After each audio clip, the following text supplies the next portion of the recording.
Then my friend brought in dinner, and we went to go eat it in her room. Me and her watched a film, and she fell asleep to it. I felt awkward going into his room, so I just got up to go to the toilet, then planned on just going to sleep. But before I got back to her room, he came out of his and we bumped into each other. He had a cup of water in his hand, and it spilled all down me. So he said I could borrow some of his clothes. I went into his room, and he gave me a hoodie, a shirt, and some shorts. He said he'd leave while I got changed, but I said he could just turn around. I was getting changed, and suddenly I felt him kiss me on the back of my neck.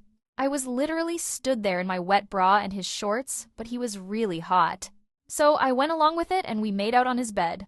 I went to sleep in his bed and somehow woke up on the mattress in my friend's room, so he must have carried me in when I went to sleep, which is really cute. Then sometimes when I woke up, he was in his bed and I was in his bed, and he was in his bed and I was in his bed, and he was in his bed and I was in his bed, and he was in his bed and he was in his bed, and I was in his bed and I was in his bed, was in his bed, and I was in his bed, and he was in his bed, and I was in his bed, and I was in his bed, and